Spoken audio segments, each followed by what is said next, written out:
여러분 안녕하세요. 클래스 있는 한국사의 홍쌤입니다. 이 시간에는 수능 특강 31쪽에 2번 붕당 정치의 전개와 변질을 하도록 하겠습니다. 우선 여기는 광해군 인조 현종이 나와 있는데 선생님이 간단하게 키워드 중심으로 설명을 하고 넘어가도록 하겠습니다. 지난 시간에는 우리가 사림이 어떻게 성장했고 이 사림이 4번의 사화를 끝으로 어떻게 해서 중앙 정치로 나아가게 됐고 그 다음 사림이 어떤 것을 배경으로 중앙 정치를 주도했는지 한번 배워봤습니다. 자, 이 붕당 정치라는 것은 지난 시간에 말했던 것처럼 자신의 정치적 색깔과 학문적 뜻을 같이 하는 당끼리 서로 견제하면서 비판하면서 그런 정치하는 오늘날의 이런 정치와 비슷한 정치라 했죠. 자, 이 광해군이라는 왕 때는요, 누가 이 정치를, 전국을 주도를 하려면 바로 북인이 주도를 합니다. 우리 지난 시간에 배웠을 거예요. 살인파가 동인과 서인으로 나누고, 그 다음에 이 동인이 북인과 남인으로 나누고, 그 북인이 광해군 때 정권을 잡는다 했죠. 자, 광해군 때 북인이 전국을 주도하는 이유는 임진왜란 때 이 북인 쪽에서 의병장을 많이 배출했었기 때문에 이 광해군과 함께 임진왜란을 함께 극복했었던 그런 추억이 있어서 북인이 자연스럽게 전국을 주도할 수 있었습니다.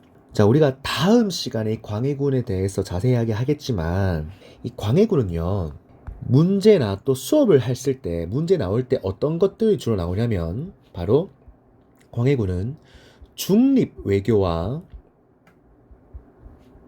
그 다음에 이 폐모살제라는 긍정적인 평가와 부정적인 평가를 받습니다.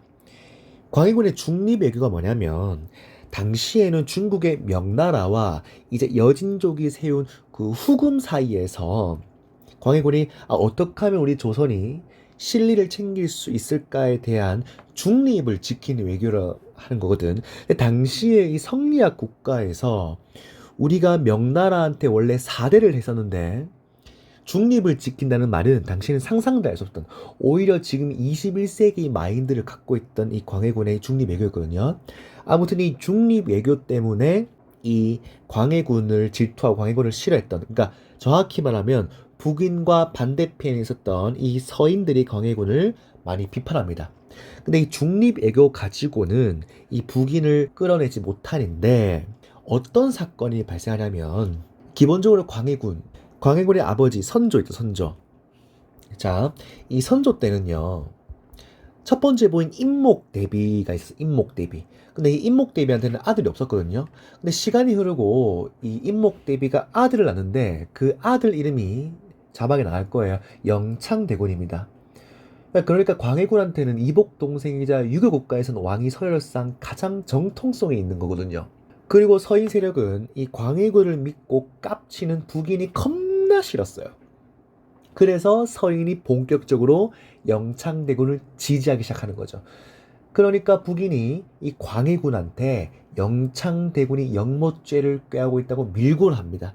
거짓말일 확률이 높겠죠. 근데 이 광해군의 그런 왕위 정통성 컴플렉스와 함께 이 복합적으로 작용을 해서 자신한테 친어머니는 아니지만 어머니와 같았던 임목대위를 폐비시키고, 여기서 폐모가 뭐냐면 자신한테 어머니인 존재를 폐위시키고, 그다음에 살제 형제를 죽입니다. 즉 영창대군한테 사약을 내려 살해합니다. 이로 인해서 서인 세력이 옳았구나 하면서 광해군의 중립 외교와 그 다음에 이 폐모살제라는 성리학 국가에서 일어날 수 없는 천하의 폐륜아란 이름으로 반정을 일으키니 그 반정 이름이 바로 인조반정입니다. 왜? 광해군 다음에 인조거든. 그러면서 이 광해군 다음에 왕이 인조가 되면서 자연스럽게 누가 집권한다? 그렇지, 서인 세력이 자연스럽게 전국을 주도하게 됩니다. 자, 지난 시간에 말했던 요 살인파의 계보들을 보면 이 서인이 인조 반정을 일으키면서 이제 북인은 세상 속에 사라지는 겁니다. 그럼 이제 누가만 남아요? 남인이 남지. 그래서 여기 수능특강에 보면 일부 남인이 참여하면서 이런 공존 관계를 유지하면서 정치를 운영해 나가는 겁니다. 그 다음 이제 인조 때 일어났던 뭐 정묘호란이라든지 병자호란 같은 거는 요 실제로 양난의 사건을 배울 때 정확하게 수업을 하도록 하고요. 이제 인조 다음에 효종과 현종을 할 건데 특히 효종 다음에 효종의 아들 현종 때가 되면 어떤 사건이 발생하냐면 두 번의 예송이라는 게 발생합니다. 예송. 자, 예송이 뭐냐면요, 여러분들. 자, 읽어볼까요? 현종 때 자기의 아버지 효종과 자기 어머니 효종 왕비, 효종비의 장례와 관련해서 효종의 계모였던 이 자의 대비가 상복을 얼마나 입을지에 대한 걸 둘러싸고 서인과 남인이 대립한 사건인데 말 그대로 지금 우리가 생각했을 때는 쓰잘데없는 걸로 대립하는 겁니다. 자, 정확히 여러분들이 지금 예송을 이렇게만 알면 이해가 안 갈 거예요. 선생님이 예송을 100% 쉽게 이해를 시켜주기 위해서 자, 설명을 해줄 건데, 자, 먼저 우리가 예송을 이해하려면 현종의 가계도를 좀 알아봐야 됩니다. 자, 현종의 가계도를 알기 위해서는 먼저 인조부터 시작해야 되는데, 자, 이 인조와 인조의 첫 번째 왕비 사이에서 낳은 아들이 두 명이 있습니다. 자, 첫 번째 아들이 조선에서 역사학자들이 평가했을 때 정말 아까운 인재 중에 인재, 소현세자가 있었고요. 그 다음 두 번째 아들이 봉림대군이라는 아들이 있었어요. 자, 소현세자는 우리가 나중에 배울 거지만 인조가 병자호란을 끝으로 삼존도에서 굴욕 사건을 당하고 이 둘이가 청나라한테 인질로 가거든요. 근데 돌아오자마자 소현세자는 당시 중국의 청나라의 기술을 받아들여야 된다라는 입장이었고 봉림대군은 복수를 해야 된다라는 입장이었어요. 그러니까 이 소현세자가 돌아오자마자 원인 모를 병에 걸려서 독사를 당했다는 설이 지금 가장 정설이긴 한데 소현세가 돌아가시고 복림대군이 왕이 됩니다. 이때 복림대군이 왕이 되니 인조 다음에 이 왕이 인조 다음 왕 효종이에요. 효종. 자, 그 다음에 이제 이 효종과 또 효종 아내가 있겠죠. 효종의 비. 이 효종 아내와 효종의 비 사이에서 낳은 아들이 누구냐면 오늘 예송의 주인공 현종입니다. 현종. 자, 사실 이 소현세자와 복림대군 즉 효종을 낳아준 엄마가 일찍 죽어요. 일찍. 그 다음에 이제 인조한테 새로운 왕비로 누가 오냐면 아까 예송 읽었을 때 자이대비라는 새로운 뉴 페이스가 인조의 새로운 왕비로 들어서는데 이때 자이대비가 나이가 10대예요. 10대 때 시집을 옵니다. 그러니까 효종과 현종 입장에서는 계모예요. 계모. 자기 친엄마는 아니지만 자, 여기까지는 이해했죠. 자, 그런데 현종이 왕일 때 아버지였던 효종이 돌아가시는 사건이 발생합니다. 자, 이때 예송이 총 몇 번 일어나나 있죠? 두 번 일어나 있죠. 자, 예송이 총 두 번 일어나는데 1차 예송과 그 다음 2차 예송이라고 해요. 자, 첫 번째 예송 때는 지금 인조 반정 이후에 조선의 정치를 누구와 누가 주도를 하고 있냐면 서인과 일부 남인이죠. 자, 1차 예송 때 서인과 그 다음 남인이 뭐라 그러냐면 자, 현종 입장에선 자기 아빠가 돌아가셨잖아. 그러면은 현종은 자기 아버지의 장례식을 위해서 얼마 동안이나 상복을 입어야 되는지에 대해서 논란이 많았단 말이야. 여러분들 혹시 제사를 지내본 사람 아니 누군가 돌아가셔갖고 장례를 치른 사람이 있을 수도 있지만 그 장례를 치르는 게 정말 힘듭니다. 씻지도 못하고 정말 체력적으로 힘든데 이 조선이란 나라에서는 최대 3년까지를 상을 지냅니다. 그 복장 그대로. 얼마나 힘들겠습니까? 근데 조선은 유교 국가예요. 효를 중시하는. 자, 이때 효종이 죽었을 때 서인이 뭐라 그러냐면 현종한테 전하, 참고로 효종은 인조의 두 번째 아들이죠. 조선에서 두 번째 아들이라는 거는 차남이고 차남 컴플렉스를 가지고 있는 거야. 그러니까 효종은 자기가 첫 번째 아들이 아니라는 그 컴플렉스 때문에 항상 스트레스 받았거든. 그다음 심지어 현종도 그 차남 컴플렉스를 가지고 있던 아버지 밑에서 컸던 아들이기 때문에 한평생 차남의 아들이라는 정통성 문제로 항상 괴롭혔단 말이야. 그때 서인이 뭐라 그러냐면 효종이 현종 보고 현종한테 전하, 아버지였던 현종이 차남이었기 때문에 우리 유교 국가에서는 1년 정도만 입읍시다 하면서 이때는 왕과 첫 번째 왕이었으면 한 3년 입어도 되는데 왕이 차남이었기 때문에 1년만 입읍시다. 쉽게 말해서 왕의 권위를 조금 낮춥니다. 그때 남인이 뭐라 그러냐면 아니 그래도 왕의 아빠지 않냐. 왕이잖아. 왕은 우리가 생각했을 때 신하들과 다르게 예법을 작용시켜야 된다 하면서 당연히 3년 입어야지. 그럼 남인은 반대로 왕의 권위를 좀 높여주는 입장이죠. 근데 이때는 누가 채택당하냐? 서인의 1년설이 채택당합니다. 여러분들, 선생님도 그래. 현종 입장에서는 남인이 이뻐 보이지 않겠어? 근데 왜 서인이 1년설을 채택했냐면, 일단 당시에는 서인의 주장이 조금 더 경국대전이라든지 성리학 쪽으로는 일리가 있기 때문에 서인의 설을 들어줬습니다. 선생님이 개인적으로 장난스럽게 말하자면 조금 예측해 보자면 나 같으면 1년만 있고 싶을 것 같아. 너무 힘드니까. 이건 장난이고. 자, 그 다음에 이렇게 1차 예송에서 서인의 승리로 끝이 납니다. 그런데 2차 예송은 왜 일어나냐면 현종의 어머니였던 효종의 비였던 현종의 엄마가 또 돌아가신 사건이 일어납니다. 이때 2차로 현종이 상복을 얼마나 입어야 되는지에 대한 논란이 또 토론이 일어나는데 이제 감이 오죠. 이때 서인은 또 뭐라 그러냐면 왕위의 정통성을 성리학적으로 따졌기 때문에 차남으로 간주한다고 왕위의 권위를 좀 낮추자. 딱 9개월만 해봅시다. 근데 남인도 뭐라냐면 와 진짜 서인 얘들아 너희 너무하다. 현종의 아버지였던 효종이 돌아가실 때도 그렇게 말하더니 그래도 왕비 엄만데 왕의 권위を좀 살려주고 적어도 1년은 입자라고 주장합니다. 자, 이때 현종은요 참다 못해서 서인들한테 야 새끼들 그래도 우리 엄만데 하면서 누구의 편을 들어주냐? 남인의 편을 들어줍니다. 그러니까 1차 예송 때는 서인이 승리했고 2차 예송 때는 남인이 승리한 거야.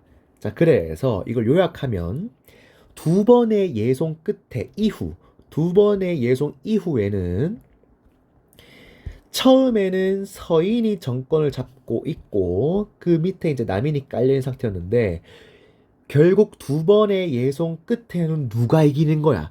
그렇지. 남인이 정권을 잡게 되고 서인이 힘을 잃어버리는 겁니다. 여러분들 이거 포인트입니다. 두 번의 예송을 다 거치고 나서 이후에 누가 정권을 잡는다? 남인이 정권을 잡게 됩니다. Understand? Okay, understand. 요게 예송 논쟁이에요. 예송 논쟁. 참 진짜 성리학 국가가 그러니까 이래서 성리학을 선생님 별로 안 좋아합니다. 진짜 이게 뭐 하는 짓이야, 맞지? 자, 다음은 32쪽에 환국에 대해서 배울 건데 이게 정말 우리나라 교과서의 문제인지 모르겠는데 환국이 여러분 총 3번 일어납니다. 경신환국, 기사환국, 갑술환국. 이 3번의 환국을 지금 이렇게 정확하게 적어놓지 않았습니다. 이 환국도 되게 재밌는 파트거든. 선생님이 그래서 강의를 찍는 김에 환국을 자세히 설명을 해줄 겁니다. 자, 현종의 예송논쟁 이후에 우리 조선의 왕위 계승 다음, 그러니까 현종 다음이 누구야? 숙종입니다. 숙종. 참고로 숙종이라는 왕은 조선 역사상 가장 여자에 의해서 사람을 많이 죽인 왕입니다. 여자를 굉장히 좋아해요. 자, 숙종의 이 환국이라는 걸 이해하기 위해서는 자, 여러분들 환국이 뭐냐면 원래는 우리가 붕당 정치라는 게 어떤 당이 집권을 하고 있다고 하더라도 비집권당이랑 같이 가잖아. 근데 황국은 집권하고 있는 당이 비집권당을 완전히 찍어 누르고 국면을 완전히 전환시키는 사건을 환국이라 그래. 그러니까 일당 전제와 완전 일당 독재를 시키는 게 황국이라는 건데, 자, 이거를 이해하기 위해서는 또 숙종의 세 명의 왕비를 좀 알아야 됩니다. 자, 우리 숙종의 첫 번째, 그러니까 여러 명 왕비 중에서 중요한 왕비가 세 명 있어요. 첫 번째 왕비가 누구냐면 인현왕후예요. 인현왕후. 자, 두 번째가 누구냐? 장옥정이라는 인물이 있어. 장옥정. 선생님이 좀 이따 설명해 줄 건데, 얘가 나중에 중전까지 올라가서 희빈장씨, 그러니까 장희빈까지 올라가는 인물이고, 그다음 세 번째 인물이 무수리 최씨입니다. 무수리 최씨. 무수리가 뭐냐면 조선 궁궐에서 빨래를 해주던 굉장히 천한 신분을 우리가 무술이라고 해요. 그러니까 궁궐에서 궁녀들 옷 빨아주는 천민에 가까운 계급. 그러니까 조선판 신데렐라. 이름도 없어갖고 최씨라 불렀었거든. 자, 이렇게 이제 숙종 때는 요 세 명의 여자가 굉장히 중요한데, 이 세 명의 여자를 본격적으로 말하기 전에 황국, 아까 선생님이 몇 번의 황국이라 했죠? 세 번의 황국이라 했죠? 자, 여기 위에다가 여러분들이 이해하기 쉽게 앞으로 황국을 세 번의 황국을 거치면서 조선이란 나라가 어떻게 변하는지를 쉽게 설명해 줄 거예요. 자, 첫 번째 황국이 경신황국이라고 합니다. 경신년에 이루어진 황국이라 해서 경신왕국. 그다음 두 번째 황국이 기사년에 일어났던 황국이라 해서 기사황국이라고. 그다음에 마지막 세 번째 황국이 갑술년에 일어났다 해서 갑술환국이라고 합니다. 경기갑. 숙종이라는 인물은 현종과 명성왕후의 아들인데, 자, 먼저 경신황국이 일어나기 전에 지금 조선이라는 나라는 서인과 남인이 있다 했죠. 근데 서인과 남인 중에서 지금 현재까지 경신황국 첫 번째 일어나기 전까지 숙종이 집권했을 때는 누가 집권하고 있었다 했어. 그렇지. 두 번의 예속 논쟁 이후에 우선은 남인이 국정을 주도하고 있다 했죠. 서인 밑에 있고. 자, 그런데 어떤 사건이 발생하냐면 경신년에 그 남인 중에서 허적이라는 영의정이 있었어요. 영의정. 근데 이 허적이 할아버지로부터 시호를 받는 잔치가 있었나 봐요. 그러니까 시호가 뭐냐면 그러니까 왕이 죽고 나서 호를 받는 것처럼 굉장히 명예로운 별명을 받는 잔치가 있는데, 그러니까 이제 그래도 영의정, 왕답으로 높은 사람이니까 숙종이 당시 비서실장이었던 도승지를 불러갖고 뭐라 그러냐면, 여봐라, 그 우리 허적대감 잔치하는데 비가 오면 안 되니까 이때 비가 오는 약간 그런 예고가 있었나 봐. 그 기름칠한 천막. 여러분들 기름칠한 천막을 두 글자로 뭐라 그러냐면 유악이라고 그래. 유악. 그 유악 좀 가져다 줘라고 합니다. 왜? 비를 와도 잔치할 수 있게. 근데 당시 유악이 왕실의 보물이거든. 근데 이때 도승지가 벌벌 떨면서 송구하오나 유악이 없사옵니다 라고 하니까 숙종이 어이없잖아. 야, 왜 없어? 창고에 있잖아. 이때 도승지가 뭐라 그러냐면 며칠 전에 허적대감이 가져갔습니다.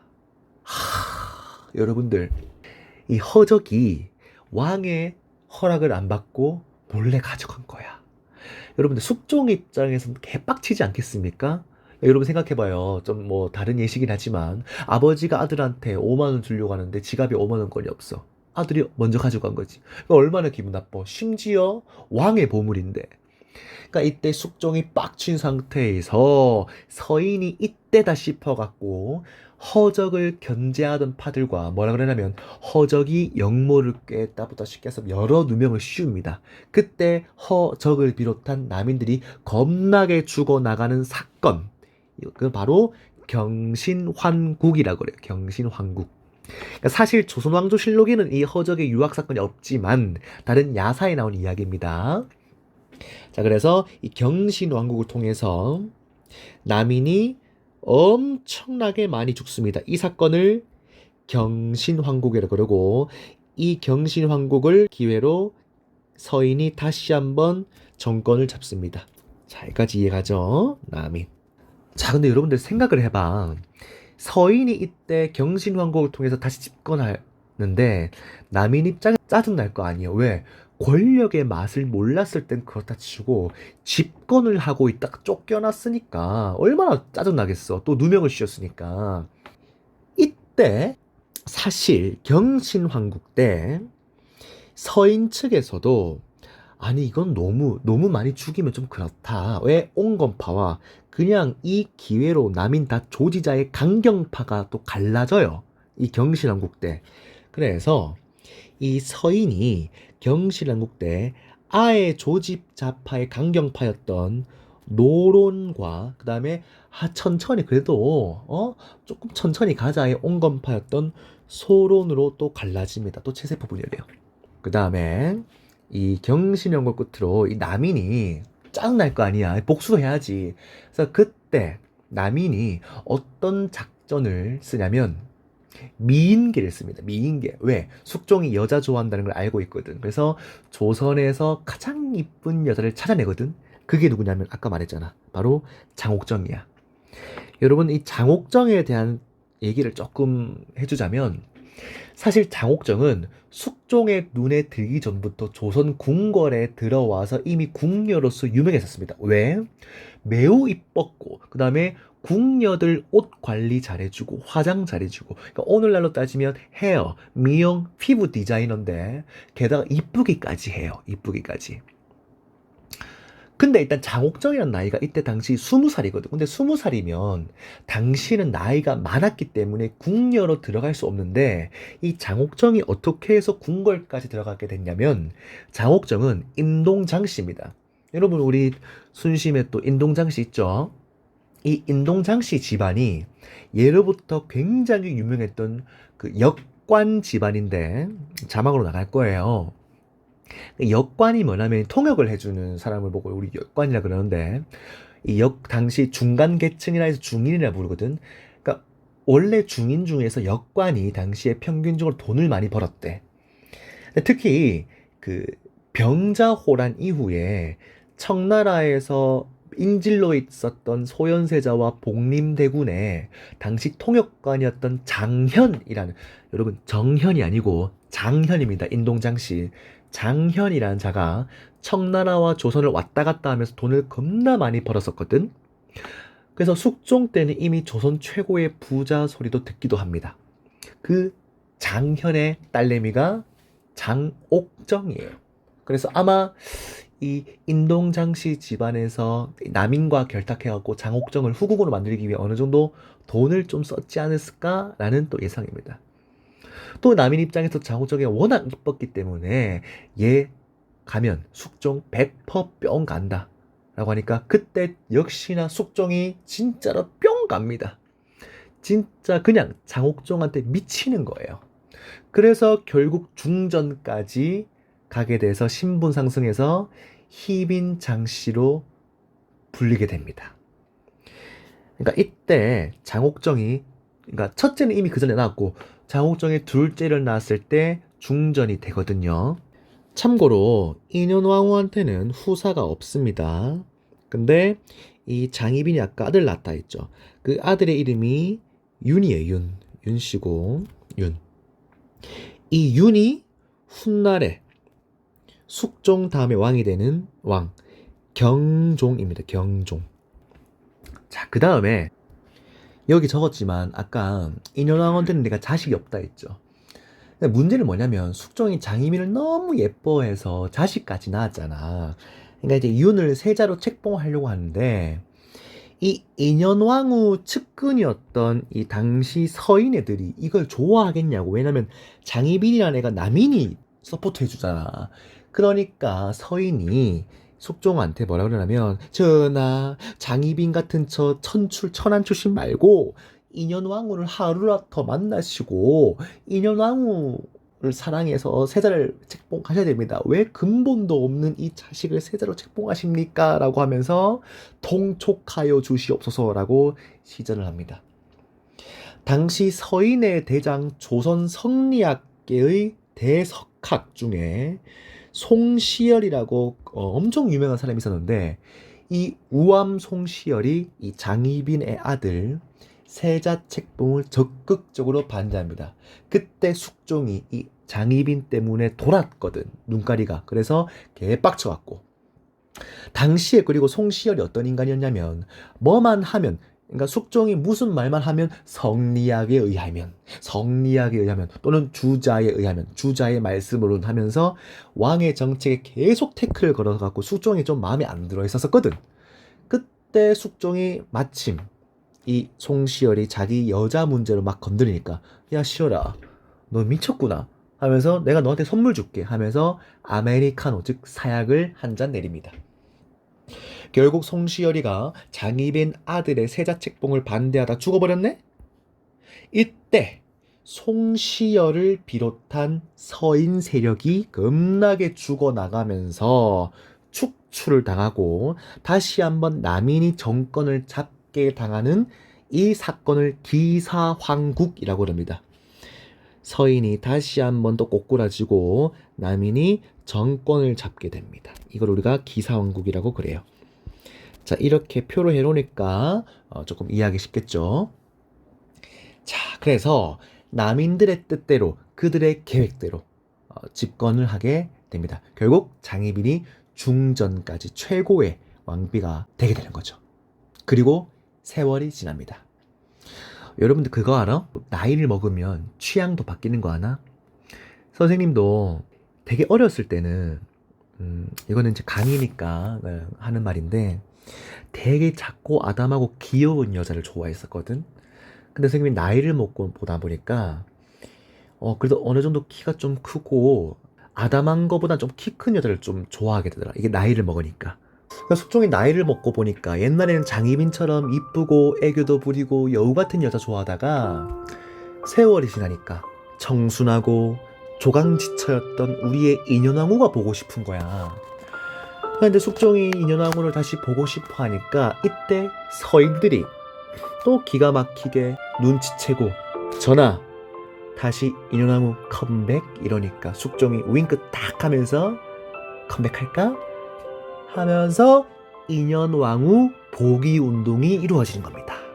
그러니까 여러분들 남인하고 장희빈이 완전 쌩 난리를 치는 겁니다. 그게 숙종을 또 건드린 거야. 숙종이 진짜 여자에 미쳤거든, 당시까지만 해도. 그러니까 숙종이 야 남인 너네 왜 내 말 몰라줘? 내가 우리 인현왕후 보고 싶다고 이 자식들아 하면서 남인들을 다 축출하거든. 이 사건을 갑술황국이라고 그럽니다. 갑술황국. 이때 남인들이 완전히 그냥 거의 세상에서 없어질 정도로 멸망을 하고 서인이 이 갑술황국 이후에 완전히 정권을 차지하게 됩니다. 이 사건을 무슨 사건? 갑술황국이라고 합니다. 그러니까 다시 인현왕후가 중전이 되면서 이 여자 하나 때문에 남인이 거의 그냥 세상의 끝을, 그러니까 거의 재기불능으로 망하고 맙니다. 그러니까 이때 장희빈 입장이 어떻게 되겠습니까? 미쳐버릴 노릇이지. 그래서 이거 보면 그 조선의 궁궐에 보면 취선단이라고 해서 그쪽으로 거의 쫓겨나듯이 가거든요. 근데 여기서 장희빈이 굿도 하고 막 인현왕후 지프로 인형 만들어 갖고 막 저저고 인현왕후 하면 찌르고. 근데 이것도 조선왕조실록이 아니고 야사의 기록이라서 100% 믿으면 안 되지만 실제로 야사에는 이렇게 인현왕후가 많이 아팠다고 합니다.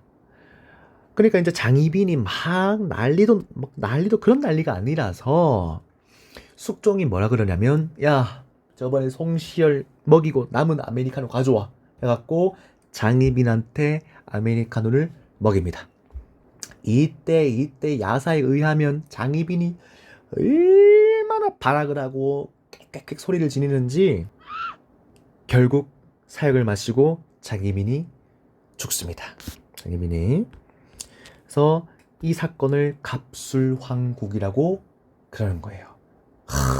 여러분들 결국은 첫 번째 경신 황국을 제외한 나머지 기사 황국, 갑술 황국 전부 다 여자들 때문에 이루어졌고, 특히 마지막 황국이었던 갑술 황국 이후에, 그러니까 세 번의 황국 이후에는 남인의 정치 생명이 완전히 아작나고, 서인, 즉 아까 말했던 서인이 이미 파가 갈렸었죠. 노론과 소론으로. 이때 서인이 완전히 조선의 정치를 집권하게 됩니다. 자, 이게 황국이에요. 그러니까 밑줄 한번 쳐볼게. 숙종이 이 붕당을, 집권 붕당을 교체하는 황국을 단행시키는데, 이걸 봤을 때 붕당 정치가 매우 변질되죠. 왜? 서로 다른 붕당끼리 비판하고 상호 공존하면서 지내야 되는데, 완전히 그냥 정치 생명을 끝내버리니까.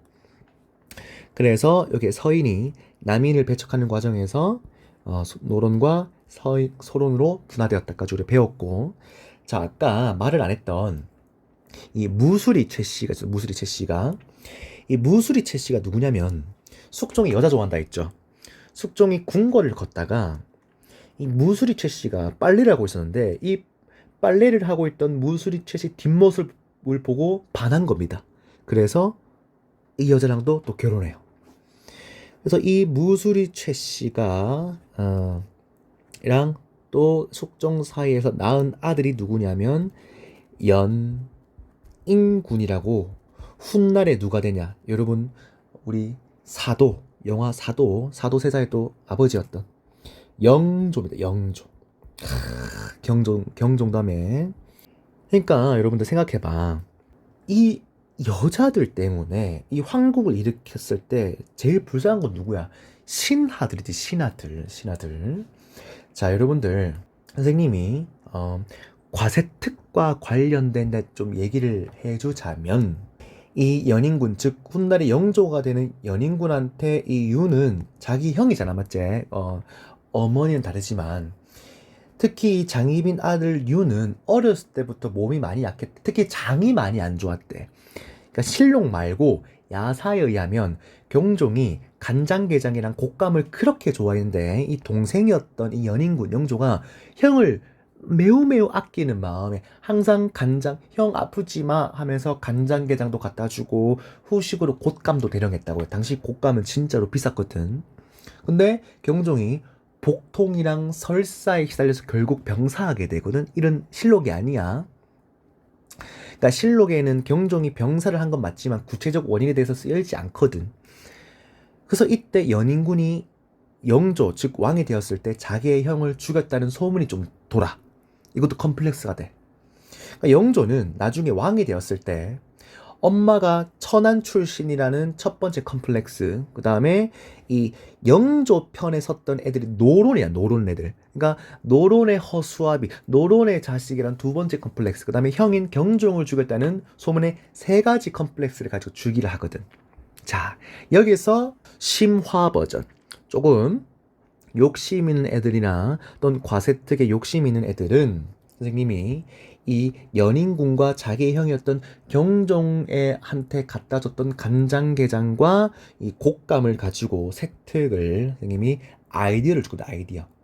자, 간장게장과 곶감과 관련된 아이디어. 왜? 도대체 이 간장게장과 곶감, 여러분들 음식으로는 간장게장과 곶감이 매우 상극입니다. 절대 같이 먹으면 안 돼요. 선생님 힌트를 주면, 이 게를 섭취했을 때는 몸에서 그 병원성 균이었던 비브리오균을 소화하려고 하거든요. 그 다음에 감한테는, 그러니까 떫은 맛이 떫은 맛, 이걸 탄이라 그러는데, 이 탄닌을 먹게 되면 장을 덮고 있던 조직이었던 점막을 수축시켜서 장의 운동을 방해합니다. 그런 다음 장의 운동을 방해하면서 변비라든지 장염, 설사를 일으킬 수 있다고 하거든요. 그래서 감을 많이 먹으면 안 됩니다. 그러니까 이 곶감 속에 들어있던 탄닌과 그 다음에 몸 속의 단백질이랑 결합해서 단백질 소화도 방해하고요. 자, 여기까지만 말을 해줄게. 그래서 이 간장게장과 곶감은 왜 상극일까에 대해서 과학적으로 한번 접근해보는 색특 또 아이디어를 줄 테니까, 그 다음 플러스에서 조선시대 때 간장게장과 곶감 말고도 문종 때, 조선인의 문종 때 또 다른 상극의 음식 역사가 또 있거든. 그것도 있어요. 그것도. 알겠죠? 한번 알아보고 싶은 사람들 알아보고. 자, 또 넘어와서. 아, 참고로 여러분들, 당근과 오이도 상극입니다. 왜? 당근에 함유된 성분이 그 오이의 비타민C를 파괴한다고 해요. 그 다음에 토마토와 설탕도 있고, 토마토의 좋은 성분이 설탕을 소화시키는데 다 소모되고요. 팥죽의 설탕, 그러니까 팥 속에 사포닌 성분이 있는데 그 사포닌 성분이 설탕을 파괴해서 소금으로 간 맞추는 게 좋대요. 그 다음에 꿀과 홍차도 있어. 홍차의 풍부한 타닌 성분이 꿀 속의 철분과 함께 만나면 몸에 흡수하지 못하고 설사를 유도한다고 해요. 이 역사 배우면서 또 과학적 상식. 자, 아무튼 이번 시간에는 황국까지 한번 알아보고 다음 시간에는 탕평 정치부터 이 세도 정치까지 한번 알아보도록 하겠습니다. 자, 오늘은 여기까지.